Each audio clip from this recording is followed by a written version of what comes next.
Dagbovi Sonukpo Nyonukpo mi font Gandia Nemi Debo mes bureaux Gandia. Voilà. Dagbovi les BCC. Si vous pouvez m'écouter attentivement, ça me fera plaisir. Il y a un événement. C'est ce que je voulais expliquer au Dagbovi de la chancellerie. Je vous ai dit d'attendre avant de déclencher le processus. Ni doit timenu mi bolo mi noteo. On dit un doigt bo doit tinu me. Non mi. Bon mi na comprendre. Bon. Mi na ya obo do bezumbo iblo. Bon là c'est pour déclencher le processus à partir de 15h. Donc voilà ce pourquoi je vous ai dit d'attendre. Il y a un événement toujours 2 jours après Galilée. 2 jours après Galilée, il y a une cérémonie que nous faisons. Il y a une cérémonie que nous faisons par rapport à tout au reste d'Israël pour que Dagbo maintienne tous ses enfants sur sa voie, sur sa route, sur son chemin, afin que le diable n'égare aucun d'entre eux, afin que rien ne vienne perturber leur quiétude, leur paix intérieure. Mando Fumbi, nous y allons timbo, nous autour de nous noter, pour m'a déclencher le processus dans la team nous mi après. Bon, c'est message de nous noter. Nous même gens team nous midi. Bon, mais bien d'autres mi mais les chancelleries ici nous blo les podo Dagbovi de les BCC po mais bien de kona wende. Nous y allons timbo mi non blo 2 jours après Galilée. C'est-à-dire 48 heures quoi. 48 heures, 24 heures, je ne sais plus trop. 2 jours après Galilée, ouais, béouais, mi jamblou le secouedon. Bon, mi d'ailleurs sous maintenant biblio là avec moi dit fille. Mais non blo do Dagbovi Israël ville bitame. Ouais, mais non blo do. Israël ville bisesi tame mais non blo do. Mais le tolo mi est grandi. Et bédion mi kalo Israël ville à dodo les nué. Mi ouais do mais le cérémonie et processus chancellerie tomele mais d'un gangbanti à dodo bon qu'on sort mais ça vous gangbanti on a mais flin grandi le mieux sous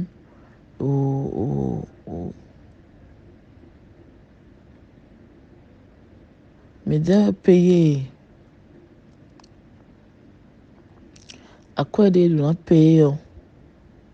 mais d'un sous bibon on dit mais ça vous gangbanti na a dodo na gangbanti a dodo les ni quoi est ton casimbi autant mais des midog bon le chancellerie ni comme il tourne bien autant mais bien ouais il y a rien à faire bon et normalement comme il tombe bon fibi et normalement bon et normalement do soji et normalement do cité et normalement do musée et normalement do fibi fide yo volé dagbo betole na do ezumuna wa bona ba ndo bon les BCC et normalement do et kasi won comme il tombe mina la ba mi po do akwan lo me e we zombo cérémonie no mi do na blo Dagbo ville BCC do na blo Israël ville bido na blo mais biwe do na blo bona siku bien le Dagbo ni hemi do ali e de tout onchi et on blo cérémonie on blo do mi blo mais on blo Israël ville BCC ta me bonu Dagbo ni rien Israël ville po do ali tonji bonu a ovi ma khode bu so sime bo de décide Dagbo sans l'idiot a ovi ma perturbé aïjaï doyanu aïjaï Israël ville ton o doyanu fifa ton ni don meton o mon kun jemea bon kadi do me de budget se dire biwe jro bona no gbona me si akwa me bona no dagbo san liji kaka ikugbe gbegbe ni do me biwe jro me do tajo me gangbon tinle o mi de mi do shua devoa mi dona no mi do anu akwa lo mi kaka ebra kude me do ni ko mi to sin do fine be na ba mi di supo be na do mi ko bi o sisin devo me a tete yon se nto a e non se nto debu a on cérémonie lo minablo bon mi chancellerie ton le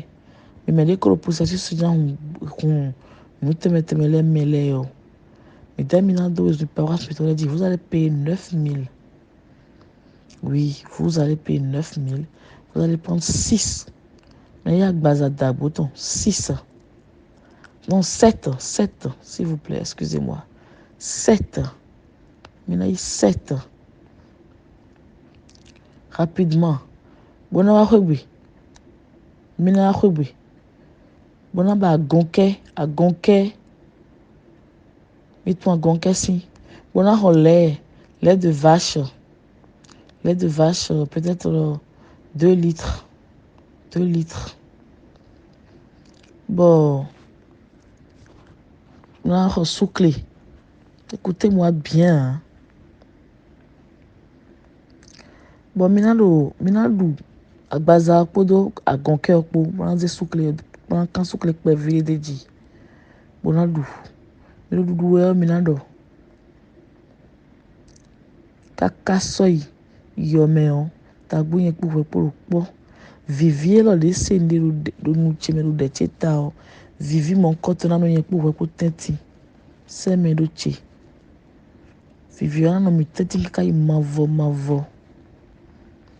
bon minalo agonke okpo do agbaza okpo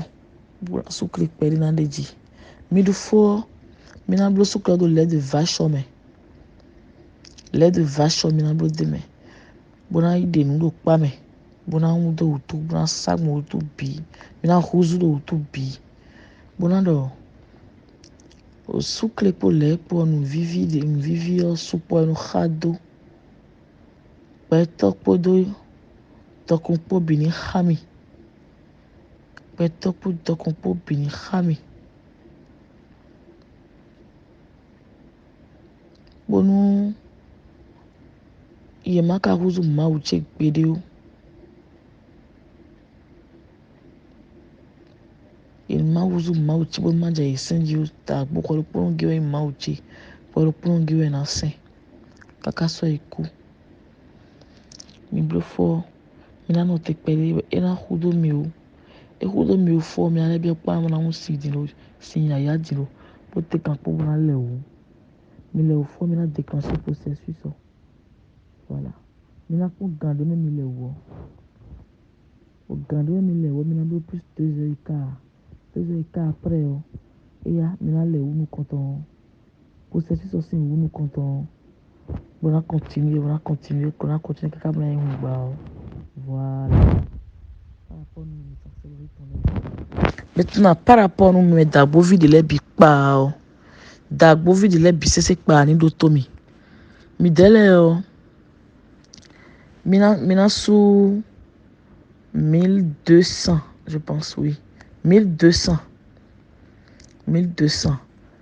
bon 1200 à 1100 francs 1200 ouais 1200 bona yi agbaza o ide we mina yi agbaza we mina yi agbaza we mina dozu ya gumiton leji ti truru di mi se won mi se gbeche o bona ya agbaza we mi ya agbaza we o mi hugbe mi desu mi na ho agonke mo na ho soucler mi de mi na ho lait de vache de ya mi na agonke ko soucler po bona do agbaza ko do agonke po soucler po bona do semedo njuna jowe do gbidi ya nde maka de mi san litre ho aka ton hudo chele bisese bolobonu no hudo mi le bisese anami semedo bonu vivie lo de cheta lo dion Vivier non ye pour peut-être que ça écoute oui nous.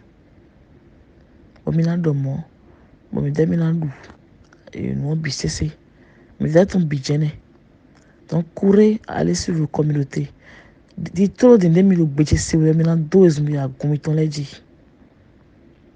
Maintenant 12 000 à comiton les dit mais bien mais d'abord vidéo le processus mais les bi. Pour d'abord pas de les bi c'est pour. Donc d'abord vidéo processus mais les celle de nous en rupture celle quoi. Celle quoi donc mais ma coi celle est en l'air. Et 12 000 s'il vous plaît. Et 12 000 celle est en. Bon ya oblonde mi do basi ku bio mouvement mais bon na un mouvement de groupe monde pour mais des mi do 9 000 nale mais des do 9 000 na bo mi ma ko blonde ti abelo mi sou 9 000 ba mo ten blonde lebi ba bio rame ba bio mouvement mais léo s'il vous plaît allez payer les 9 000 pour rentrer dans le mouvement boyi celle boyi dernier code boya bien mouvement mais le processus est déclenché à partir de 15 heures. À partir de 15 heures, on a déclenché. Donc, il y a le chancellerie, mettre midi à jour. Bokayi à Gonker, non, pas à Gonker. Bokayi à Bazar, do à Gomiton l'a dit. Boko à Gonker, ou blondé do. Bo so, bedo gamin, nous processus, déclenchement processus sortant. Donc, que tout le monde soit à jour. Tout de suite là, mais c'est bêtise, on bien raison. Bon mettre mes à jour doit aller les pisser c'est nous. Bon nous mais bien déclencher pour ça soit le 15 heures. 15 heures plus 2 heures et quart ça veut 17 heures et quart. Bon maintenant là où nous comptons, on va continuer mon caca blanc yi. On dit non, on. Donc s'il vous plaît, faites vite. C'est très très très urgent. C'est très très urgent. Vous avez la possibilité de payer 9 000 seulement. Ne m'en négligez ou. Mettez-moi mon 9 000 boy bleu. S'il vous plaît. Donc, mais que boule BCC, midami ya gumiton dit, boy soir boy inde do. D'abord vite parler BCC, midè soumis ya gumiton dit, boy soir boy inde do, miyao, dessous. Et ma traîner debout. Ni mi traîner yo, mais les possessions me la mi traîner yo. Mina si ben le 15 heures mais demain quand le processus debout mais attends go vite pas le processus debout mais à l'aide soit sans ouais no blo nous de doit dire sans ça pour ne vous si voir au télé yo et ouais no blo jamais donc mi yaou merci beaucoup Kọ́kọ́kọ́ do allumons nos cerveaux c'est agbasa. Ndogbenu mero agbasa le bisese so ai. Ndogbenu sunu bodogbenu sun nyono. Ndogbenu mero kan hu ai hu gbele bisese ina chenmi. Ma wa jalo no ma unu bo. Ena dalo mi bo apometo mele na jevo gbele ya. Si emi no ba kwesi mu no hofo fe hu gbele. Support on le bio apometo le. Distância assim o dia lo en sebondo. Makende o cleo. O fofo Jesu into mission diabolique ton. Minha pon no din kakadio. Mais support ko do Hawaii. Bodo processus c'est que des angbon be jakaka boy mana hu ba. De na block mo kaka boy fo. Mais support do kanji. Do tadio fofo de kende us. Asantondi bole afoso. Même audio de 12 minutes là. Esse audio rosana de cabi. Bole leg blele. Donc hier attendez so. Après me na le voir soué petit. Mais non que 9 000 qu'on support de ni yao. Mencheleni. Depuis 2009 ou bien 2011 dia on enlève be alors pas fo boy do wene no. Boy do on colle bisese na me do awene o me. O na gangbantin ya me. Egbewe na gangbantin kabi o na e gangbantin le chancellerie mi de mi to. Tiyon cérémonie rodo ede be na bloti be no bloti jour après Galilée e ya blo cérémonie ne onu mi pon mi ka se ko ton pon même il était no cérémonie ro se ko to me e do to mi ton pa pon bo e gbe tin we cérémonie ene e wa tin chaque année le 2 jours après Galilée d'accord bon dion cérémonie bi yo kwe ogaga vile niveau de yo wati o jewe voso kabi jeovo ero attendez bo jevo bo jeo wadi ni de suko tunu wa nse do ko nu jeo wa ndevo na levo che kutoto bo pepe ndevo che kutoto bo na eso 9000 na ba ko ke sinsin kabi akoke bona iba lait de vache 2 litres fie mero pro no e ka tun fi o chobodo que 9000 qu'on support de ni ya wo santi bona mon no le pisser c'est que ils vont faire toutes ces courses là avant 15 heures mais maro ko yo na do ko sin wezo lait de vache ba we no iba bono mo ba we no iba bono mo odio ye na iba lait de vache bo ba no ele pisser au sucre ndende bona wa déclencher processus bona lewu bona wa blown we do 2h15 2h15 3 fois we do kabi so in 3 fois egbe ati donc eso in mo egbe ati podion azo e kule wazira sinu iyo ne sabe di que menele tero ndi na blow egbe a dide mi ka odogmo wa nseji yo mi ka agbade na hu ya paso ye te fu na le bo monde mo na no do ye te fu na le monde mo na no do bo ka nyo monde a menchele enyo monde a ya na do emi mawo bona form na do ya fanu mawo vile non pacha ati e ka so pacha parce que mi auto système de fonctionnement ton mais le fier bio ton système de fonctionnement ton mais laisse nous jenon blao regardez l'heure à laquelle il a envoyé le message ou bien 9000 on ne rien ba to do ementi bo e ade aye hondi on e na otameli e don tem kana do din te vitele kana do din e ho kana yin do din e na do no bisese niwe bo me ne ko tun ko emi ko phone wa bio emi le bisese bo jewe hwedo peut-être que o su je ko ro friend bot no je wa emi na yipo mo hufu bo wele ano friend mo ro ko ni sun 9000 donc mais ma tableau de bois ma chancellerie ton est sur 1200 ça veut dire que tout ça là c'est du folklore le vo nyaworo pome rien n'est là rien n'est là vraiment moi je ne sais même plus quoi te dire parce que ça là ça dépasse notre entendement et puis on ne te comprend même plus tiens weka kubo ka fon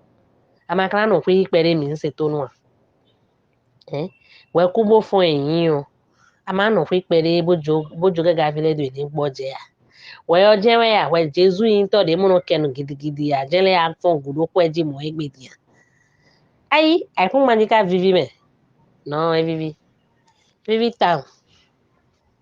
enchele izande o Vicente atravon kin ai gudo anu ko aye ni ko anu agudo mbazi wera to me fi bodo nu mi lo jirere passport pe kun sore osi o chemin de croix nde be kun sore osi bo dion wa o park yo di me kaka bo aru Galilée de ko ru azan ton ni o we ko le du kaka bo le du nu cérémonie ndi na je gudo oblo don me le do yin ze gbada ibo imlan bo ibazo ito de bo wa bo gonu kun dowe ina ya vie na konu mere kana we hun ne be na we hun de me eyan wu nu e ba do ade ni o le Boy, si when ti wala kula la je na level ablo ceremony Galilée Israël vi de te ka gbogbo to wa Israël opon atafo don pon fẹ́ gbọ́ nous yo me fẹ́ gbọ́. Au fofo Jésus. Bon, après, au Galilée, 2 jours, et au minablo, nous sommes retombés. Bon, minablo, on m'a dit, donc, au mépé, matin, 200, hein, donc, au chancelier, nous, monde entier, bien, on mépé, Israël, villéria. Ah, oh, vivete, gaïté, de bloire, ah, oh, tu as, autorité, mon caquin, donc, l'ombo. Et tu es bloire, Jésus, tu es, à bon, tu es, nous sommes retombés, hein, nous sommes retombés, nous sommes ah, autorité tu es ton lèvre ni bokado to ko lo bo est-ce que ko le so pe won dia e o to mi to ke kwijiwe ache ko lo to mi to ke kwijiwe ai bo vic pe vi na bla lo na ke emi mawo emi Jesus bo Galilée de to le bi ko du di mo du wa yi o e lo nu wa lo se pe to me bi mi lo don bo e kin ma di fi ole ke beta de ma ta 200 lo be ne kin ma di fi lo we Israël vile peut-être la fois le grand roi de la serre tout un teddy surtout le monde entier bi qui me dire coton bénéfice coton fi et voilà on peut de matin 200 ah oh et tout visser ça gaï tout là et rougan au gaï manu et oui les mains ah oh tu mi ken autorité la vite mi ken donc le bla ou mais ah oh viens là carrément on a bé gaï tout là ça va te rattraper par la grâce de Dieu. Kọ́kọ́ do alimono servo sangbasa ne mi de gun fami chele mi ma kanja mi kudo lewe nu Vicente aze do blo gangbantina me aso e wa na do ade ne me aso e kole awa nu bo ze e kole do awo fi si ko ji don kabi awa nu bo ze e tre do tutu e ku jenada ado orun de bu amawa ja lona ton ku kan to e aze e uzu gangbantina azeye wuzu kangbatina ba ero tebolo sisewe pena vivini ye kawa na ko se àwọn amebo ibio amisa de voa donc exemple na bleno le bien na lesun echa kitene paru fomlo po ehuwe afomlo a chegba we fisesi a chegba de me cheno de me balu wa ga yo ele venu yen we mi a chegba de me azeye wuzu kangbatin to yin yon wole gande temo e de lo konto e ba azeye bolo wu alibuna we bodo ye mi se do uzu kangbantina kaka iyome ajota kan ba kreye anomo mo bonodo a kreye anomo mo no e wa ni ebe trechi chancellerie oni ana wa ni eme bi pe ase uzu kangbantina ama asume je se asume susu to wenu na ve nu eme a chenu ana su cheno de me ba blo ga ewele jo ma ja lonu nu ko to na hu me na mo na je wi gbele wa ga mi ade ete wa ni ya de dagbe te wa de me ni ya de nu ko yi te na ya de be ma ibudo yi we ya a ge nu gbengbe to so ma bo le wa ti ko kangbantin o flit echi to e na nyonu we a kangbantin to le na gbe kangbantin gbe na hun so to we su kangbantin yin yan anolo mo le kreye bo le che gba we na nyonu e pede ya wede wona se kangbantin no gbe san to me be na kangbo na gbantin bo na pe konu we e na pepe to e kaka fi se se agba che gba bo jo ina ya pasa bo za kun kede ji bo do amo tesodre de bra no de le ya amo tesodre to bu de bra no de le ya folklore to ele nu de bo ali bo le kreye ni odo eni blow blow na blow nu ko to na le kun ye ka te ko na mo e bo na blow ha be na pen we be na hun so do we na nyonu we ya Vincent ya danu wa de ba le dido ele kana kana kuna go si me o alo ndagbede wa ya alo alibu ni ye bo le ye kuna mo e na we kuna go si me o nu kuna hu ni ye lo we lo de asan ye o pe nu eni ele de ceremony yan mo le kan te we no mo ro ko to e mo le kan de te we no mo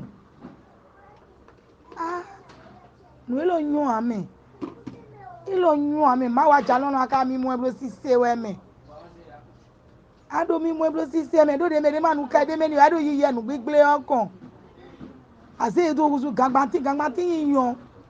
nbi anu ye atani gbigbo ye wele ogugu kan ewu gangan ji Eyon agoro fuera gui do número fila bisese mi kudo ka ohihe ndo gbenu me bisese so njona kendo ho e vivi hen wa ate o Jesus antin ewu edonu ye bodo ye na ton gangbantin ye na blo gangbantin nu ye bon njona kendo ho ene o klem nkan kwe biolo ahoviero fiero le bigon dada vi ero fuero gbele ndondoro me bisese siansame nkan kwe bio ndi ase nkan ten le bisese bobio agbolomitɔ me no ero awewe yin boro mi ho elo bene to me bo mi tua no yin boro mi kwe bo mi kamo me na do ha mi ya aniwe ekonomi do gangban yido gangban yido dada gansi sole ewe gangban no yido na ne gangban no yido dada gansi sole dada gansi so e ma so do mi me abo ihon sun togbo mi ton le yo ewe gangban no yido na nu yi gangban yido ro fide yo fio wuzu fisisi fio ewuzu sinsin nu wiwa sinteme alopade bo me do gbe yo eno tun gangban ni ya esin do gangban tin nu me do gbe ya ku jena ku dandan me bi kono do gangban gangban tin dada gansin so nro de tejiwe ewe nu eku eno do fie gangban idore ri fie ton gangban do ri egbe dion Vicência Tianvukini podo Matias Vigampo ye wa ho de le play bodo ena ton gangban tin nu meiro pe relu azontene do dada nu wiwa we nu wiwa meiro gbe de no ton fi gangban ton na no e lo a eyin do idoge si fide bodo gangban dada gansi so do gangban ti o fide file we na no e lo ganji o e do na tun do nu e ma wu do na wa do gudo to e yo ani we na do nu ko mi ton le fi emi na no edi bref we yen ne okunu wa we yede medo kweso jo bo re tun gangban tin we mi e okunu wa we ede ego si dada gansi sole o tasi no le yewe no tun gangbana enko do dada gansi so bodo ko wa mi ma sin home no ko do no bi eme hun edo gangban me de ton idoro fide o me on de suro na tun ya fi o wuzu fisisen bo e do alo dido egbere na tun gangban tin nu me relu nu wa we yede ndodo fi aisan mo bodo a hosu masolo nu na kedo bana me holo me we ahun e jodo mi de suno mi ko pewu bona do ifo e home diyan mi se relu nu we do we yede klisu fun si yo bo bi o si ma bo jona blo yo do ton do ba ihon be sun cho ho bo le mi atun gangban tinu me epo le e ke do we kadi ye ka tun we do de ye ifon dodo a me chele mi ndo nu mi zanzan bodo ye wa lo nu de le do e bodo mi distrait we distraction alo pa fori wa we yanyan die bi o we atoke die nu we bo fle nu kun e kurito die bi o ya we ho me bodo apata ile yi me chele mi mi me do me bo yin wana bo yi kodo bana me wa me be do nu bi do nu ye we bo yi gbe sise bo gbe kole mi do yi do allumons le cerveau do ji mune iro de na tun gangban tinu ye bo do ni so pe wa bo ni na tun gangban tinu ye o lu nu devo wa ye de e so gbe a vide lo meme lo fi bo nu ho endo ma so gbe awon da ho nka ko bi yo e wa gba sa bó wá dọ̀ hó ìyẹn ìṣánkó la sọ gbàndọ̀ yọ hó ọkú sọ̀gbẹ́ o ẹ sọ̀gbẹ́ ya bẹ́ẹ̀ lò gangbá tó ìná tó gangbá tínú yé bẹ́ẹ̀ kó dọ̀ bẹ́ẹ̀ kó vivi nù yé ńdọ̀ hó bóbu àyè bó tó gbè mẹ́rù fíè bì sẹ́sẹ́ bó dọ̀ ẹ̀ na tsẹ́nu mi. ANC, bonsoir. Ndogbenu fofo jise Dominique do mojebename. O gangban tutu on echido. De no to asai do hen do poro no bonu beta do poko do hen tonu on ganton ho eno to asai ni o e ne me makile o asai mi dem sai mi dem no do bo eno ton bo e wa ya o nyonu do kwegbele abi nde ma fa do kwegbe a eno ya sai kan mi mo yi onu lo webla ho lo bla utam bo visesi acha ho kini podo alias parfait dagbo podo Mathias Viganpo ye wa lo to lo do ku to lo kin fun le na we but to ka lo to bi ba lo ma se wa to na nye na ko ye kala mla bio o to bi ton sisi che ka Patrice Talon do dire que o damen si ano e no fonu no e no lobo se fon be ganji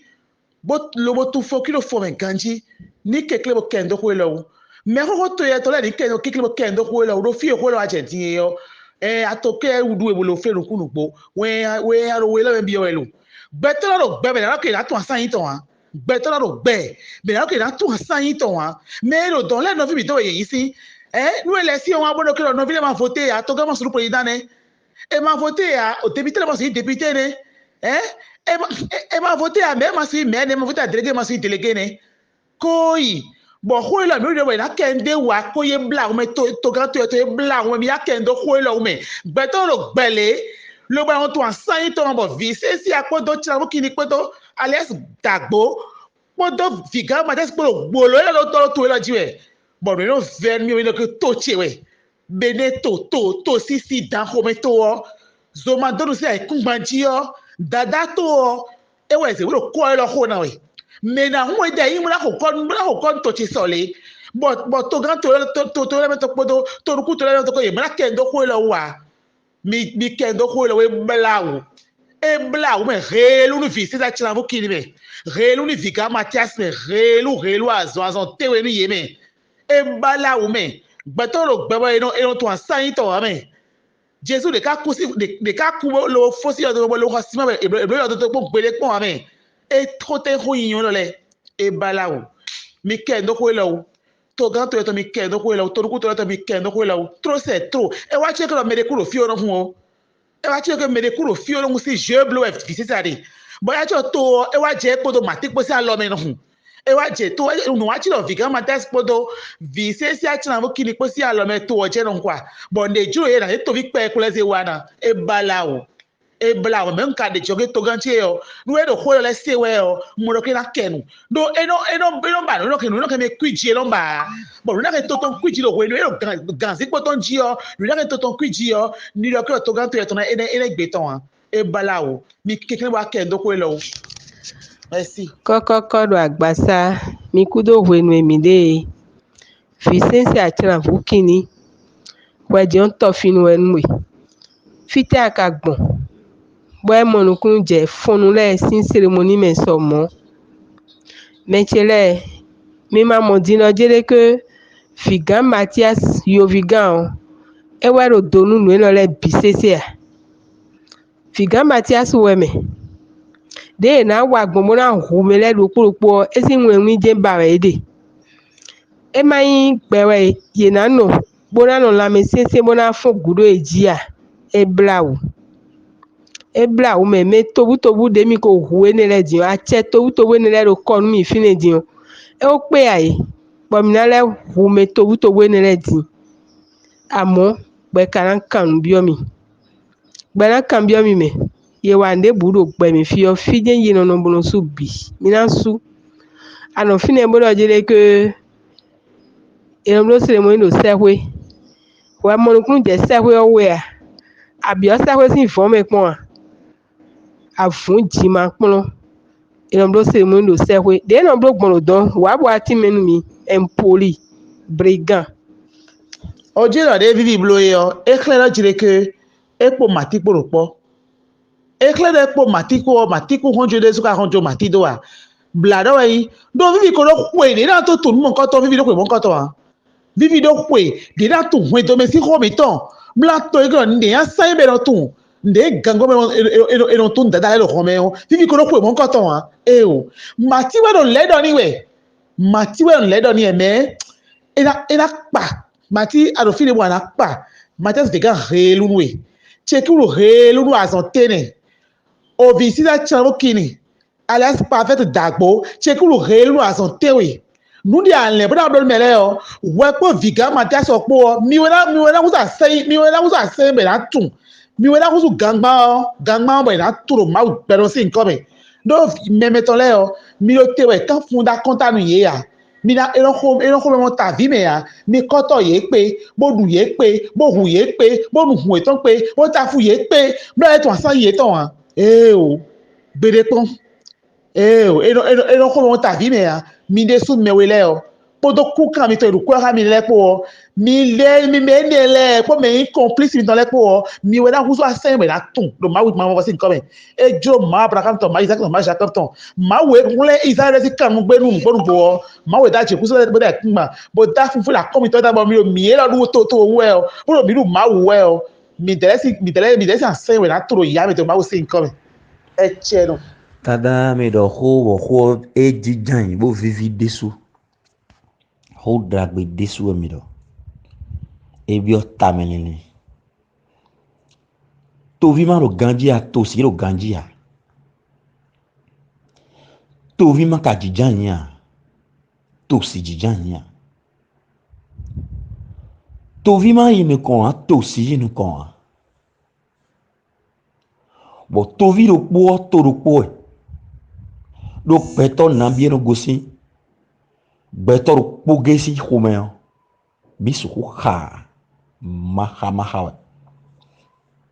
beto na bi ro gosi beto ro po ule yo kukan maha bon tito me de ka to de me alo si sende ka to de me bunya wan bo je o beto e kanani so lesin gbehen gbeleji bo je pe ton gbeleji yo e blo so ro gbele ne e blo so ro ai jewe ne e blo mi kunu so ne on n'a plus de demain, on n'a plus d'avenir. Et si mi blo nuelo to gan podo to nukunle to me ho teme ro to me file yero tintin do nuelo jiwe o fide nuelo kwe o quand on a ho e de souffrance o pe wo no to lo me do to na gba do tani podo afo iso e vigan Mathias de lokpo podo afo iso e vigan de lokpo podo afo iso e vigan de lokpo ndo kabro vigame nkoro visensi anu vono ame ndo afo iso vigan do tito melo yo povu pevi de sinlian vigan ro gudo jonon mechelemi ero kudo jono tito melo nu khogbe len kon we tito si jo povu le kin sunu mai ndo bai Bonjour abe ekoto kan ho me de fo jise mi do finir madewa eyo pero kangban ito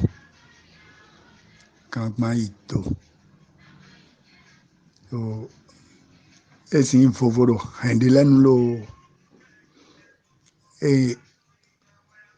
mo boseo e dovende tassino me tassino e bueno do tato na blani weyo onwe kan fra no tonu fonsi e biwe no ho amole amaole o kan hote nu teme je no soro ko no no komodo fodu ne su fue koi bi bueno mo opinaba no bo yo son tombe na plata no yebo tata na plata bena intasino yo aido o zan kuku aide do na hon yo tasino e da fopa fonu dadae wen tasino daho o zo tasino daho do amolo le amo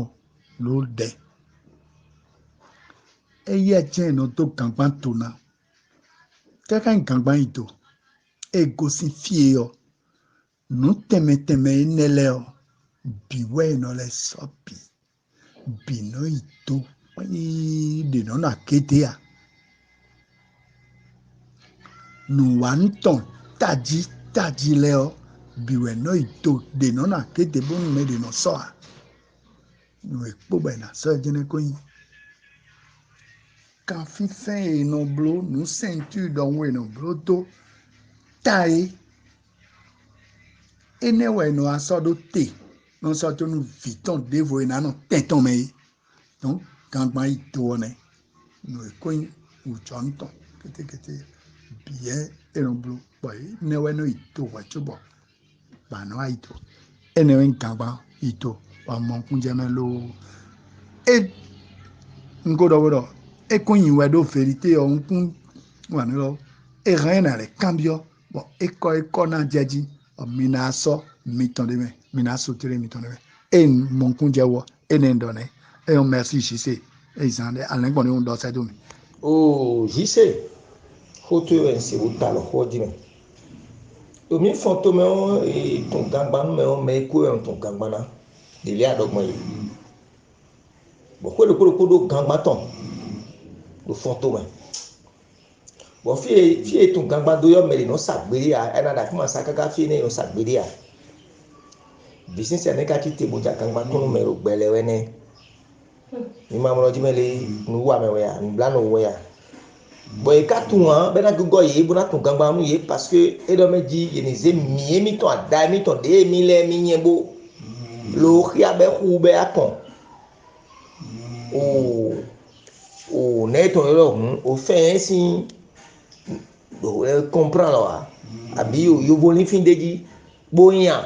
be blo be yin wo kuku be yin agbaza dagbo ton be do be roji mele agbaza de teja suso dugbe bari do nu megbede ba konke iji bo sukre iji e na mo tembo saveur e na tun saveur a akalele bo mele bo sin mi je de to eta mene o eyi me dagbe po me apo ana inwa ni kedewe le mi adade ne ana mono finole o vieton yemi vieton da ko iton enyemi do bo enyemi bo kalule o vinole no do de donc vito mi o ahen do de ahen na inwa no vito ifo asigbe wa no vito ya dion mi adaye to e kan de boro enikan agonke de gibo kan souple de gibo dune do iye na go wan ni gbere ya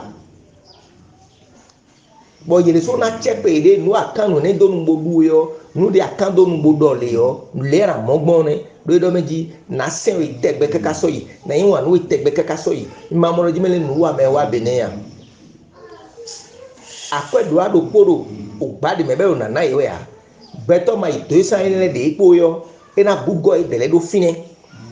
bona fo e na njo na do poropo wa gbo agboton ina to si mo mi na be pubo ina yibe gidigidi nwero na jero benefie ne gangbane do na tunu yiwe ne ye ka tun dia ye tun no vitile tun brazo goti buna ka chaki tene ijo buna ya da ye ton boze do numero kan agonke di yo kan sucre deji ma o baza de te ja dudu gbe agonke we iji bo sucre iji bo le bu no sin yo e na zewo le do tu na we lo nde we ayo po vi lo fi ka go sin town cho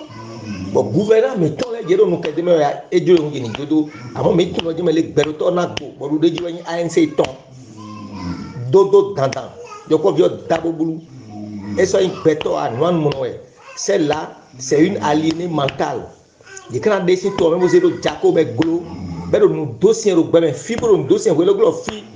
mede do no ne blo dion ila ko be pono gon go ko zemene ko din le ka de mene khoeme khojayi o awi do poero awi niwe do ponyere o yen ni sanre bonsoir nse me kudo agbaji hunhun audio de blooding boro gangbana tunwe audio wa lui etonji yin katre hun lo chubo kan do pose ese ndomi pon de ese do ndo ma to hun kan sin no ma se ho do etonji kwa chubo wa yi a nse jite pon yo hun no bo ta po won endo nje fikin sa sin gbeseji on se fo yo nle wa ido do audio we ese domi no gan ne me ye to domi ye me ye me benefit galet me se no domi gan de su kan me ye to domi ye me commentaire mama ko egbo ya mama commentaire mama buluo epodo hwe o Jesus o dio maçon Jesus maçon do po ndo po bona fede ya ka gbon tin bo se odio di bo se domi de etu no to na nkan wa po don wa mi ro do de wa bo ni bi sa mo se de bo ye ya se ne domi po do mama se commentaire po domi bon eton to se wa jo ba yi an se ji ba hun do ba ndo po bona an se ye to domi ye me kale mi si do kale ma to domi ya me do me se no do yin me on kunde je me do benefit me hon mi na ko su ju kan lewe do fe no ajedin o e kan kan bi o mi de infonu a amonu ene ko do mi de o nu enbo o henu we no de mi de bo henu no nu no henu de ya misa na gbe no ko aburo henu sin ndebu bo din bo gbana me ton din o nde nu henu mi no kanwe e do mi ni kanwe me ku o hun mi ni kanwe be plan mi be ro o medicine ko do o no blo donc bene o nye ko le ni pon dai mi ro wen kamero amisa bo ide le kan henu ton donc no blo ro henu bo nu yin bo yin henu proposin yesu be no fo ide bo yin nu be no blo be yin nu bo ambo gbere be no blo yo bo me kuku e kon blo na e di de pe ton ku mi de kon de no fo no bla sign me kuku ba sign horofo bo anyway nu din bo e di do e to toji ni ma no no bla wa me ko don le ma so wule de nge o e de mi de na wa gba perfect efficiency a chambo kinion to mata fi de mi na blo gba ye wa in we ni ton do ndo benefit ne no ma o si afọkele pere a kale mi pon ele ya mi pon e mi wo ni wo si don di pon de na mo so tin aji mi no me dole ye ma pe nde wona mama sa mo no eblo iri no eblo no vo no e ngbolo a mene le yo ye do gbetoli san le jida ya ye ka ma o de san to do jida ya do ma wo jeme bo ado gbana me jeme bo ma wo sin kun na to me no bo jeme e no do ho dai me no me nye tan wo pon do se me debu na debo ho ma pa si no popo e pepon me blo se me so yin la da ka me debu di ani musa da ka pon e pe bon len gros donateur le la da ka me chobo te gan ho no ma onu bo ele konu Jesus o ma so iwa ti mo ko lo diyan me Jesus re ni po yin abode mi na so fete 10 ans pa eso bele amisa bele no fete na fete de vonye gbero je me ma so do fete e ma so do ko le mi da amisa fete de no na fete 10 ans ma le ara fete de vo so da amisa mi aji bele de su don de fo de no na bla en tout cas no e do je me ro don le mi jo idopo mi jo to bo no e akwa funu na gba fi sense apodo mata ti bodo enne mi na so nton branche ikodo komale ni si ai aho so le kan todo mi si kan todo mi ta mo de nu be ni bi complet kan todo mi asa ton yo gba to ayin gan le to kamera de yin go sin gbara mi ra se je bodo hun bere mi no yi YouTube ti bro se lebi logbo Mexico ne bi we do nu be me do nu mi hun maka yin mai gbara mi pon tene mi de me su ka de mi na lebenu àwọn ina igba mi na esi nu mi na so din ho mi to ro post wedding nu mi na igba ina esi nu mi na so bra de no vi kan mo gbenu o esi nu mi na so din do ide kan gbenu ribo e mai won le ya so si leko ale to jina he buton we e mo ipin pon ira for dem bi le o do gede yin bo no sin o aso ni bo no sin wa support sin ma si do kanji de mi si do kanji ya mi mo ai agbaza do dagbotan agbaza fofotan bo mi lo ni le bedu e to na yo nuwe dos nuwe melulu sinu krewe me do me se nu ba dupo were nuwe so nu àwọn den so mo ne o esa Bonjour la famille ASC. Bonjour Fofo JC. Bonjour de la Cricri. Bonjour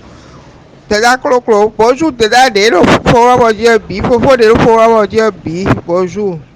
Cambio de ñablo o niyo Jesu o era jemene yeni wai o tagbo si agbaza. Era mo tegbe ero tike. Tagbo era mawo emi wo ye ono do agbaza ya. Nu cambio me chele me de pe wo me oni respond mi. Ye ono do agbaza ya, bo ono do chafare yi tagbo si agbaza. Tagbo ka mawo emi. Ye ja nu atigban le do ti gbe bo je yi so le ni ta me pon chomo do nu do de le ya eblawo ta vivi podo gbeton le ko bi eblawo ye wo no gan kete lo apato kete le o ye so si no fi do ni do ma wa ka yin bo yin ye hun ma so do o agbaza o ye mo do agbaza ne Jesu si do mi ira ya agbaza mi ton amo tagbo de do mi ma o bo ye o esi do agbaza gbere pon. Merci. Izane. Bonjour, membre ANC. Ils font gagner. Ils vont faire un peu de groupe. Vivio, Mikaro Soji et Tegberayo. C'est mon après pas que nous bloquons 48 heures, Mikaro répond pour y avoir. Tu vas aller là-bas, 2022, tu vas. Et nous là-bas. Aïe, Hanado, beaucoup de messieurs, ah, il m'a calé les mains, bon, petit reste d'Israël, bénéficie de la moria. Toi, Israël, toi, pour le théâtre. Et nous, toi, même moi, Israël, les bonnes pour nous doyer. Bon, petit reste d'Israël, bénéficie de la moria. Bénéficie de la moria. Donc, on met des gens à tout là. Les Israël, moi, d'autres, qu'on y est, petit reste d'Israël, ni moi, et le ton. Beaucoup, il y a tout le monde, les hommes. Quoi? Tiye hosima oje ero hihoe ero si aya hoe pẹ̀lú nbi hoe bo tion akola he de bo adun ka mo ya wono to ele lo ka ole do no precipitation ko bi o bo me ro po le je ka ro si je na iko to na dia ah e ka yan te ko do yo ye me ni le do boy do no pe mo yo ye ni bro ni jo do ni bro po me ma so ke de me ro. Oui dada. Eku bo fon ne ya kunu bo fon bodo wu fe po e na le monu bo ro do ya e ya Jesu onu gbo e na se nu kun lo ko egba me mo e ya odu me ne le kaka be de ti yan takitene won mi odo ne mi ro do mi ma se cérémonie de après Galilée fin 48 à 24 ma se pon bo egbe ti je cérémonie wa attendez wa ton lo fi ben da chogbe we wa bo ko le ko e ba we esa chedin o do che ton pe ado mo do che eyi kan ji ajiyan e we ja le se lo de me eledo no mi lo gbo we de na le wa su ni ko ba ere si Quoi ba che voide si a che no. A che no me ruto me eze me lete bo hu danu me. Be to na do ka mo ani se ho yi. E ye je we Jesu do tanton wa. Jesu do tanton e lo pe che gba we. E la che gba bo na je mi Jesu. Tin tro tin e o ku tin mo Galilei tin mo wa tin o le lo kwa cha kitene ba we. E sa che. E sa je lo e ya lo ku kwa do che sa tin mo le wa tin mo wa lo ko do e Jesu tin no pe ni o me ya. Mo vo no pe mi. Kakakoro agbasa. No vile nlele ko aroko. Ni mo ceremony ni on de o ho Jesu yin to ro si so yin wa. Ceremony de na blo. Be na wuzu patianga. Bo ye me pe po finele ma so do fi de bona ya. Mna wuzu ku mi de diton. Esin ceremony we kula iba wa no yi. E ka blau, mna le blau kona. E blau, mna le blau kona. E ko gba che no zo no meto o mo. Kaga vile ma o de hu won egbe o fon no propo mi ton le yo e na hu no pro propo mi ton le bo mi na so gba ton yin gbe ni mna ba fi le bu mna e ba ni mna wa ro pe mi ton me mna yin mi de le o go sin kan mo gbe nu o go sin bi se ase kan mo gbe nu kokoro an fi sin agbachi dagbiragbe osa emi gade gun mi kuto kan me mi de gbọ̀n fi gbọ́dọ̀ ndo me bisese ra gba sa fufu chile da chile mama chi papa chile bisese do mi kuda so mi ton me kuda so de ore chi bo me ko mi ko no sa me so le lo ni bo kuto sa lo amlo ya di da pota bo sa lo mi ko mbo nye dini do me eyo ndo ma di sa gba sa po dogo me bisese so no me de na ha ya o Vicencia chanvu kini di fofo Jesu encore kabi anon bari kwa kule rendi wa santi akule ren devu wa tin mi wa ata wa kule ren mo wa bo me na le wa iba o nyibu no sin litri we kwiri di pokwe de tekpo wan se chakitene de ji man se ajo nu kwe se chakitene wa jo kwe wan se nyibu no sin bo le una bura blule amo atekpon me abonele bisi tin kaka 17h30 18h ti 17h na ho dan le do atan do eblo bio eblo ne le before e na hun gba ito mo ado me e ho 16h tin o message de fun ale wa ale do atan amo atekpon me fi lo atekpon me e no so so chu no ho ito me do mi lo do baba na gbo wa kabi abara gbo wa chewe pa monde igbe o ara monde so e ma si ututo ige me po etu ejo me nga odo nu soro no familia ga le igbe ti maka le supolo ne e supo a bio yi hu ga mo asia de lo ma bala si to no mo vi glegble vi no do kuna be mo si ya vi mo do gban be no to no gojo ayo abio no familia un tu na ho 16h30 17h le vodo yin lo mi won lo po mi ku so fin o mi so fin de le po fin be na blo ye ge ma si ho me wo mi won ble ku de menu ye mo ba yin de asia mo ba yin de blo ni ye ganji e pe ye la le ko amo yi pon ha me mo ye ino ene le lo be ko le yi ho isin bo le ho yo isin bo le ko isin e ko lo ni ze bidon wa ami sa bo isin bo le o tu na le sin fu di on de fu na le wa amo achi viviro da gokodo mi potenti ni ma vo buri fo e ko vo ne ko vo bi mlemle buga nto awa eja zo wa gbe ya asia eja wa zo wa gbe ru ko me vo lo yi me ja wa zo wa se nu ko se ka to bo se go to ko vivi se ka ko bo se go ko asia lo atu no mi do ikusi me bi kusi mo wo en suje wa ye ne ru wa ye pere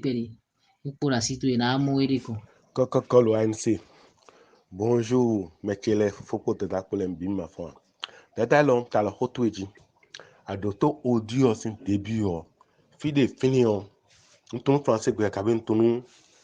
Ye ma cloto me ganji airo 48 heures, 2 ou 1 jour, je ne sais plus trop de gens à finir. Donc, Jésus est là au goulet de mi do. Et le trou de mémoire do. Et le trou de mémoire. De ANC ko gbagba ho do. Welo ene bible. Mais, oui, faut Jean-Claude Zia yo. minja hole ziwa gbe yo nunda gbe me mina no feeling me donu elo wa do nyemoro Vigan Mathias de jido vodungule vodung pa me yo be ko pon escroquerie sin fou bon ye totongon e pon ko le ko gbe de gbon no e bi oro ina dama sin zenu no vi meton fata ba so na gbo ino bi ogbo kokolopo Vigan Mathias ko pon azo sin fine o ye si chite gbedin bon mon we vivi escroquerie qui a été tourné à peut-être que c'est l'élève qui est en train de dépasser le maître, mais le maître c'est Vigan Mathias, déchet humain, poubelle de l'humanité. Vigan Mathias ouais le biton mais il va d'autres Dieu et c'est d'autres grandis. Un Jésus qui a de trop de mémoire. Ben il y a des gens qui font c'est roumi mais d'ailleurs je ne sais plus trop font non gagner. Il faut faire c'est roumi des mais imbécile étant là. Bonjour Fofo. C'est Robito. Moi que Jésus est un homme bleu aussi. Je ne sais pas trop, mais moi, tout le monde gandine. Mais Jésus, mais Rouza maintenant, ya. Nicolas, je le mets en Jessie, Rouza maintenant ici. Rouza maintenant, Vigan Mathias, t'as 20 fois à rendre ton, t'as pas longtemps. Nous couquons, les clés aussi nous coulons longtemps. Ni, Ghana côté. Et les oulatik, ben, Gandhi. Il est oulatik, ben, Gandhi. Jude la mbọ kwa popodo ni ye o asangwe jawe ne wa ra je mi ma ojoro mi e me we do mo e be wa e wa no vile koto we bo koto to lo kaka bo koto je moto abi Ghana hote vielo amoro je hwe o e ga mo na zeto enu ya azet wo te tre kodo o ro we glo fi ame azeto e o ti o ku se ma azeto e de je me lança le de vache podo o sucre po lepo bo ile ngba adon gbe to ido bo de je ta ko fi pa le ton me bo de lança le de vache ene o asegbe aga fitera le wa bo le di lo bla le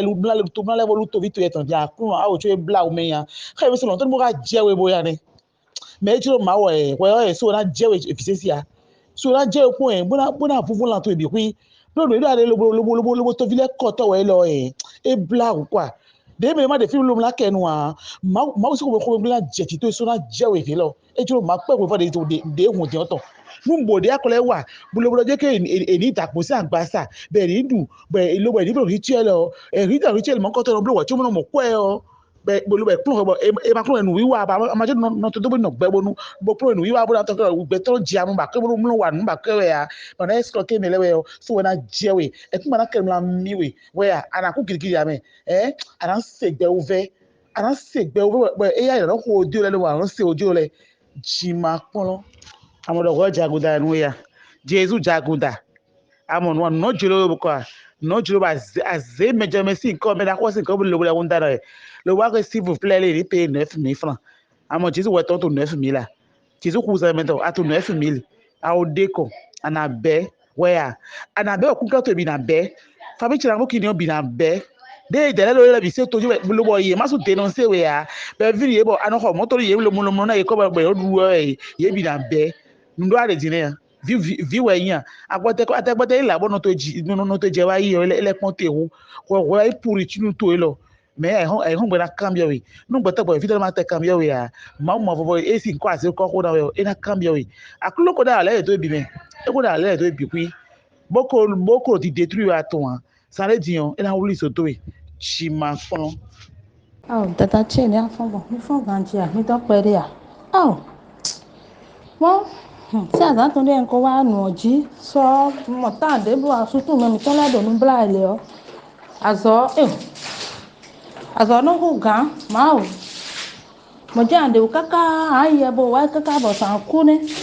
wọ́n pé ó sọ bó wà mí ní à sàǹsàǹdé ń fọ́n dùn wá mọ̀ ní ọpọ́n ṣe hó ọpọ́n amọ̀dé kò mẹ́sí mi gbọ́n kò mẹ́sí mi táìmù ládọ̀ tí a kì í tẹ́nì kúrò yakitene inkwe akawa jode kporo gbefe mi a etuno ndo de na bro mi e gbogudo da pada kwa na kan ye bo etuno ikuna si bro bo gba ho na ito ache gba de mi gaza ma o ko ide to ese mi e na mo jewe e na mo pa ma o ton e na mo jewe e ka mi mo e ko mi mo igande mi de je ma tun a mi mo e gbugbo e fi le jero ko ge wetun do gboge wa tu ina le de me le no mu dion pata be ba ko we na so de bo ko le di ti we bonasa le di ti we akwe Vivi. Wakola du Pasqua din kakabo du Galilée abokola mon cérémonie nous 2 jours Galilée attend. Asien violo akwa ba ejeno de me. Era ni déclencher processus qu'est-ce ton bobe wuli lene. On la wene de so a irufie ka ba entendu e. Tena la ba woli le gbe 15 ji ale wo kaka no we wero na jo. No we pe wero na jo me chile me. Soit no ye hun kai so. Ero nde na mo de me ya. Nti akwaro kai so me. Nous et Jonah mon jeune na la clé de chancellerie. Prendre le ko hun ken sole bini wa ko ken sole ko. Mais là là il est causé sorcellerie yo.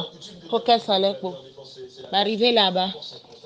Là il me ko hun ken sole bi fu ni be ken sole yaga.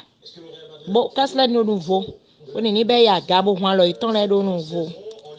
Emi do ache mi ton wobu ache no je dokun re tout ba mi do e biji. Alors ebese ya gadion alors ne kusando animalu choboku medena no do ami dagbo jelly no dagbo alors ya gale odebu sando animalu choboku wa alors ya gale na je dokun kaka bo dokun bo vinaru asuna du bo 7e génération na du jelly no dagbo eyo mi bo ifegbe bo ponde na chigbon le. Vivi, tu n'as plus rien à nous prouver. Après un point A, on met dans nos côtés. À point A, on est dans suivre, on met des côtés. Mais, il y a un grand de nous, mais Toha et Gandhi. 9 000 oui. 9 200 et oui. Il y a sous 81 000. 80 000, là, 9 000, il y a sous 81 000. On met 1200, on a été sur 81 000 divisé par 3. Moi, on est bien abréni au point. On est voilà, j'ai fait un lait d'ennuyer. Donc, quand on y est, je vais aller voir au canton y est. Donc, quand on y est, bien facile, et le biba, fille, no, il faut donner. Alors, il donc bon, Vicente Ajima, elle a l'air de me, et a des broyes et fort. Et brosse le monnaie, il a peut-être, mais à moi, elle a l'air de voter de la délai. Mino ekun we tije ekun we mi gbo e mi awuvile ya to le mi esutu de mi le ko se akweho edo ya to le mi e tin dion e na le pro ceremony e mai mo a bonu e ba bonu e na du ko ganti abi vie ton ni ma ku e ni pro ceremony ama me ma pe ceremony e ni bo blo a bonu e na za ko je o fitona ku eya kaka mi ase ena le don defuwa do e bre lo pe de ena le don ceremony defuwa o he lo aklu no ena le don defuwa na do vie ton era ku ceremony je na bro e ka iko pe vi akwe da ho je na bo me le na pe wa ba to ya akwe me me gege na do je akwe na so bo vie mi ton na ku wa be me gege na cho nu to ene be ande kun so sun emi wo mi mo nu e Vicente mi mo nu do te dia mi mo nu do se dia e te ka die mon se ko dion se so dion sun so wa foro mo di debo ado mo tan sin so a die wa wa bo aro ko le se e te ka die mi ti le mi bo wo te nu lo kan fo wo te na fo be na do me ko to e so mo ta ki te ne wa yi akwa koro akuno bobo cho mao Daisha ni afongbon ne we ga no do ni adajile ina wa ite ina le do ceremony gan pa mi o de la blo ina ceremony blo kaka emi le gbe na ceremony blo kaka akwa ba ide sin kwa ba ide un we ni de ka wa tin blo ni gbogbe e si sado ta iton e do blo bo se ye do nde me be teni amo ikulo de mo don we o ye bi je cheke cho teje teni ma u je imo ne emi na so e wuzu gangbantin town ceremony hen fun a fi se se a che no fi se se a jigbo fi se se a gbo a che gba fi se se a che gba de do ko je ba we de ti a keken tam re akitene klo hun chaki tene ikulo huni bokwe ka biba mele gomewe. Ah. Mais ça. Bonjour monsieur. Ah ouais. Vraiment, c'est bien, c'est très bien réfléchi. Israël a ploté. Hein? Ah, Maucho. Non, non, tout comme Seigneur, quoi. Ça m'énerve. Ça m'énerve vraiment, quoi. Israël a ploté. Et on parle de leur reste. Maintenant, si tu veux, mais il faut aller composer avec les Israéliens. Ils sont là. Ils demandent Yebo. C'est ton peuple, ça, non? Hein? Regarde, tu fais pour avoir où faire avoir où faire oh my God. Vraiment, non. Non, c'est que ça fait rire, ça énerve en plus parce que quand c'est à des gens qu'on s'adresse comme ça, je me demande, ces gens, ils ont quoi à la place du cerveau? Ouais. C'est-à-dire, quand c'est à des gens qu'on s'adresse comme ça, je me demande, ces gens ont quoi à la place du cerveau? Il y a quelque chose qui ne va pas. Et on doit prier que Jésus-Christ, le Seigneur des Seigneurs, le vrai Dieu, les délivre. Mao, ils doivent être délivrés. Ils doivent être délivrés. Merci beaucoup pour le message. Charlotte Homiton elogiwe nte alaburo ma igbedu pemitome o woni mina hwala mi kaka bro 13 ans yo singolo je Galilée luji yo mi se cérémonie ndiro Galilée gudo pedia yo ro ho bisisi mi se pon e pedion e dere ton chona era dere ton ro ko momo ko ainse no ko momo ko gbado. Bon, ils ont réuni. Bon, moyen, bah, si vous nous attends, besoin de attends, dire.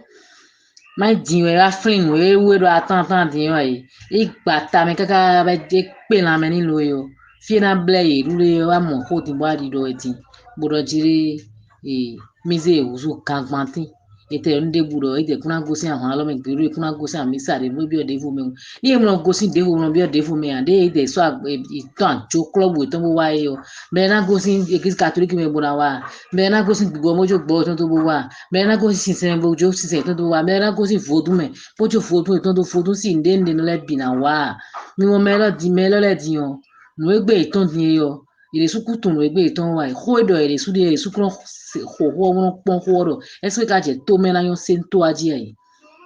mi mo go sinsen devu mo bi devu am mede le na go sin dire mo wa ide le gan egbe ti yon aso ezo fu kangma ti bo no fono le e ma ba ni na wa fun ni no le lo ji yon fine bo alo ho be fi mi e poro esi ye je na beru yen ton de so na mo e ma so si mo yen ton de le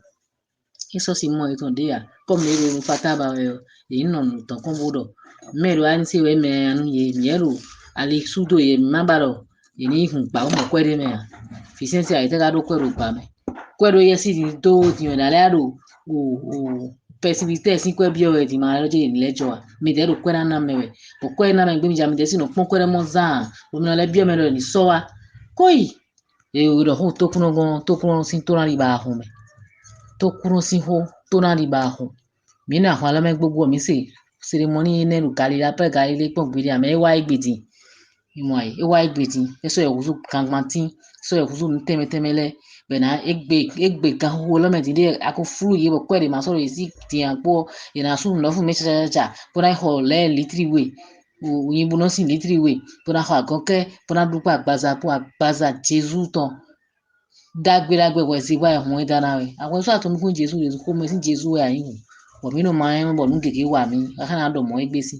ya dupa kon ke aro le ndi no lo ko gbe bete ka nduru ton o so yin de ya yo po we ma ikon mi no pon aro ma bi ni bi frelelele te ka le kan ya le dupa kon ke puton e ke na edu aha aro in le dupo galigbo memu amo enu fo no vu ali ta me kaka le yo no no wa se vous menu attention comprendre moi ba no ho ma ro kwe ale kere ro bon vicencia no ho ma ro kwe ale kere ro koi mi gbọ́ bóyá ho tó mẹ́ni gbàtà ni olóko tó ń ta lọ gbọ́ owó ẹ̀bọ̀ kú jẹ́ ká gbẹ́ tó tó bó kán bẹ́ sọ fìsẹ́nsì ànàbẹ́ jẹ́wẹ́ elí o yá o ànàbẹ́ dandan ní òun àpò inú ẹ̀ pé dé à àjọ ètò ọ̀sìn lè wẹ̀nu bẹ́ ẹ̀hún tó gbadé gbọ́nà yà fi òpèlé àìkọ́nà yà sí ìgbélé àgbàdé ọjọ́ ìrìn àná yíyà ní wá kún àdó àlè pípò mẹ́ kó dé kán lẹ́mi náà yà bí ṣéṣe mo fọ́ ló fún kún wá kàn. dada mímí n ta lọ ojú tó lọ jì mí vraiment ẹ ká ló mọ ẹ ká bila wò mẹ bọ jí ò nínú pàṣẹ mi dẹsùn náà kúrò mínísẹ ikú blanze sábà tó gbẹ náà bó kájọ bí náà bó bẹ náà bó sọ ẹ ní òde kó bí ó bí ọkùnrin sísẹ pàwé sí ó bí ọkùnrin sísẹ pàwé hùn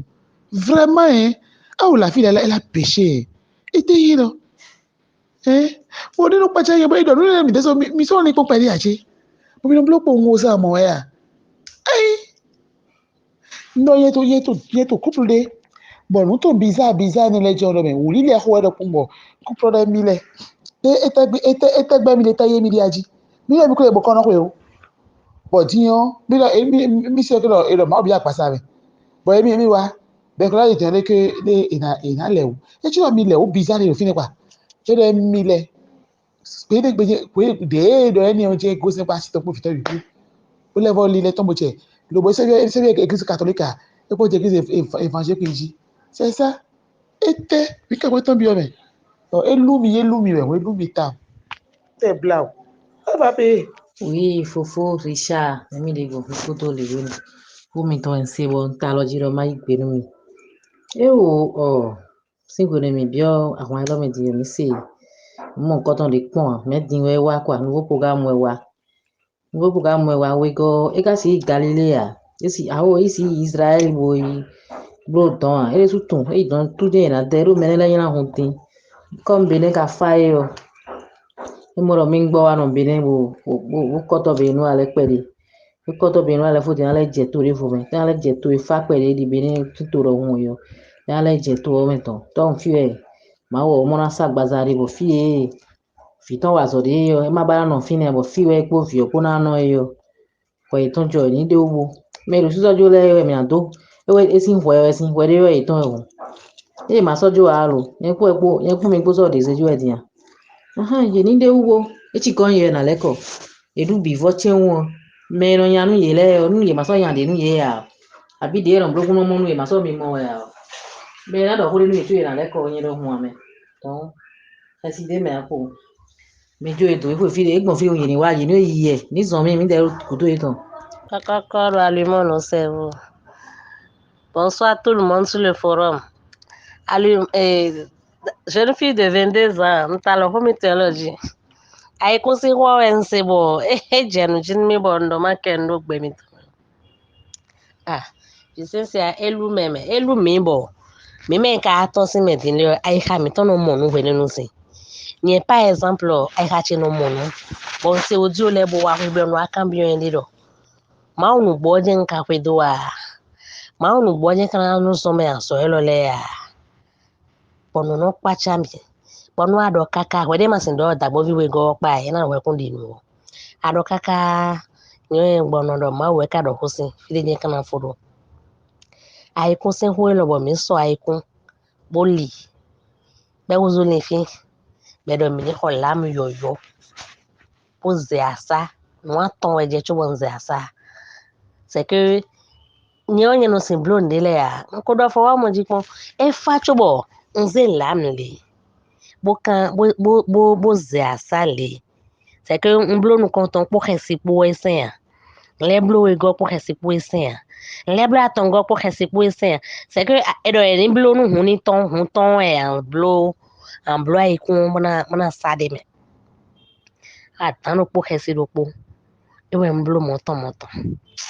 mblo fo o ya mi de bulan de me apise zame mi blo o ya mi de bulan de me mo no cambio en dido ma wo do po ni ngbe mi me no ata ho yo era mi me visionnaire ko era mi mai charlatan ko mai fiti o mi se ma wo do no gbo me po ka don mi ti ro ko mi li aikun mi so aikun mo li aikun po nepo en so fin po nepo era po la mi yo bo ze asa ça veut dire que et de me louer, c'est que et continuer pour me louer à tout bout de temps.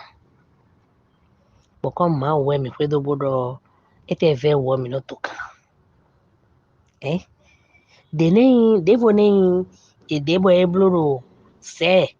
un terrain on dit entre temps. Et tout. Bon, mais le poste 33 000 sur le cérémonie, non. Mais dans 100 ans, j'arrive maintenant. Et bien, il y a un congrès dans 100 ans, alors, et donne nous, fini. On y a le père, on y a un mais 33 000, on et il continue à boire nous étant.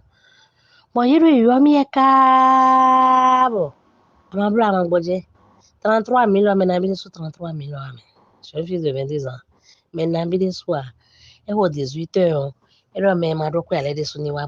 au téléphone, mon taux, à un boy, des meilleurs jibo. Ah!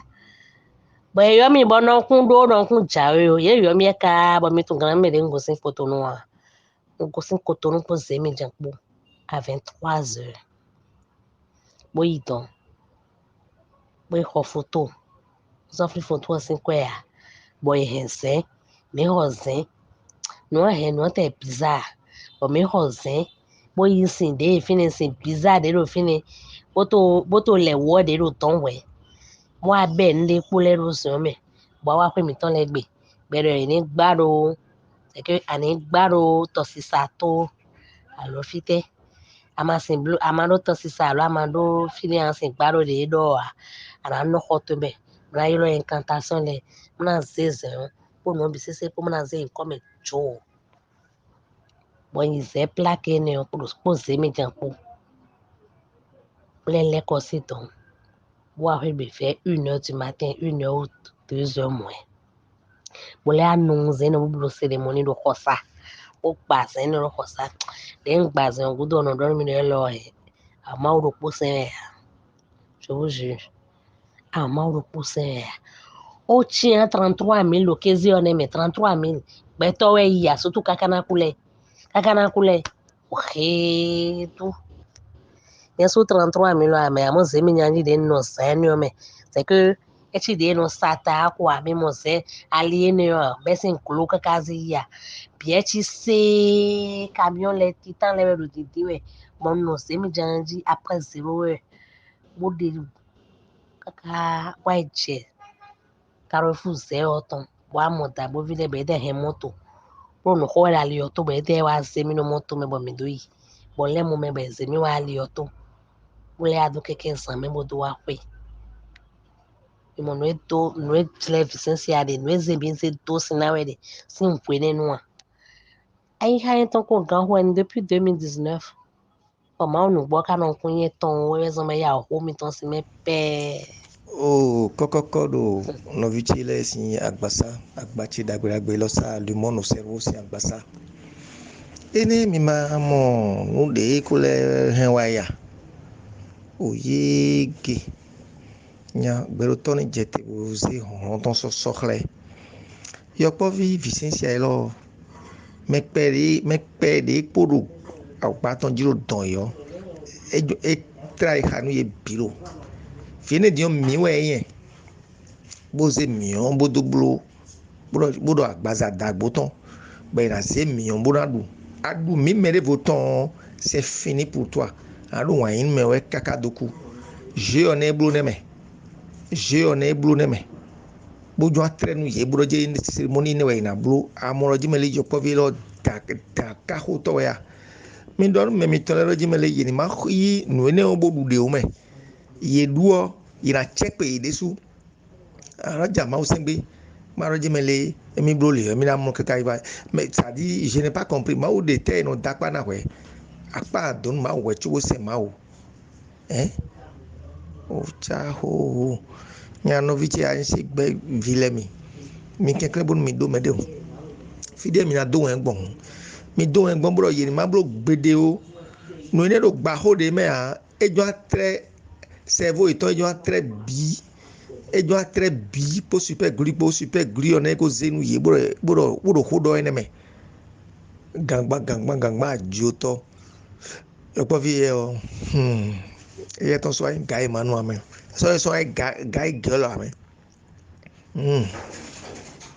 e so ton so en guy girl monstre mi kan yɛrɛ dɔ a tɛ mi kan yɛrɛ dɔ do adzo tɔ mi kan san yɛrɛ dɔ a adzo yɛ tɔn sɔ adzo amɛ ɛyɛ tɔn lɛ awuzu nu devo bi yɔkpɔ fi yɔ demo mi kan yɛrɛ dɔ a anika mi kan yɛrɛ dɔ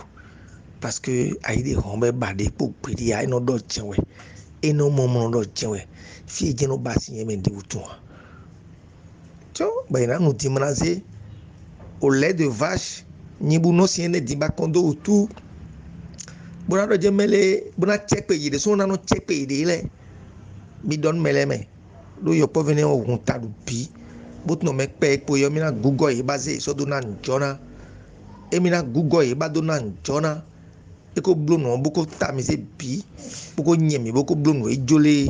boko ze boko blo o huhuna bona zenu ye be aro dagbo si agbaza be a je to mo ye bi kan adaton pere bodu ene blo de neme isan certain point mais si blo de neme ah me do me de hun me ya me to le se oni don to de vino e tre hanu ye bilo bandit peto gbegbere ajoto guy girl fiteka gusin be ka zero benefit tio ni kadi ba mi do bene yan mi kekere gbo me ya o me debu de ba ise vini di ba passer di ba regret contre ton ay a cause de débat d'idée ya che ma on ko mi meya efficiency a bandit a joto a timba kuno to numi do agbadagbedagbe lo sa lemi de gbon mi me chele mi ma do dagbe a mi kudo gan me mi de o do gbe nu me bi so do agba o sa o do gbe nu fofo jise do gbe nu me ko hunhun agba le bi sese o dada Charlotte ho mi ton e lo wensi bondo mai gbero gbe me nu mi amo mi blo nda hwa o me mi blo nu tam bibi do ko ba epo won eno do le kreye we bo mi no do biblo e ono do le kreye we kaka bo mi sen asa bo sa ikun lili de me mi sen asa kla abi bo eton kanjo bo mi sa ikun lili de me bo adowu mi a bo de mi jan blo lo bo gbigbo mi to ma ye a nengo mi ma jodo a do mi do mi essayer 3 fois 4e fois we wa marcher bo kanjo aton do mi do hesidi we agbaza mi to ma ye a bo mi do hesidi we mi na ojodo si mi ne o de mi blo edo signification de imo odio de vivi blo ne bodo gangba bi teto do e de o bodo di do we ne dia mais tout signification ton le edo di do fofo jise e time bo dada Françoise de sole time cérémonie de mi non blo lo soji le bi sese we do signification mi de mi non tout signification ton bo edo de bukon mi non lo je me bono blo do mi non mo do ma we do ho edo na do sisi nu ma wo vivi lo ko ba we kon eno do le kreye we nuena avantage yele kede we eno blo eno do mini blo no le debu no avantage mi me do biblo wele de soa gangba e hodo e de ne dion e ba dona din kaka boya nde we e blo din boy e zene da sini odo gaga vile ni blo lait de vache de no mumu kaka eneo betona zebo na le bwene gudu na ale wazo aton edo agbaza emiton na du fodo etepo agunkepo agontewe agbaza ton la indian agbaza de tekado communion de tekawe pen huhu yaya agontewe la indian bwena du po agunkepo a vivi o mawo na gba wanton Mau nu gbogbo yo. Ewe na gba wanton. Lo fi eso nu ko eso gbende a. Eso gbende dian. Nde bu de ye na oblo bo ve mo ko ekpom. Problem tone no e me mi ton le maka tutun we ane. Ye tu do ko we problem ton a. Ye de dian ma we do ho. Abi ma o jando dokunu ye. Boy do nde bu ina blu. Me gege na blu a. Tu o gbeton le blu. Beton le ban do comme me keso venu ye boy do gudo tombo do emi na hu. Ina blu. Bona mo do emi blu di emi na hu kes. Kaka ye ina blu ne fo di. Mina mo na le de audio de voton. Kaka ina blu ne fo di audio de vo na le ton. Eyo se gbe mi ton do ma se gbe ro gbeji mu. E zande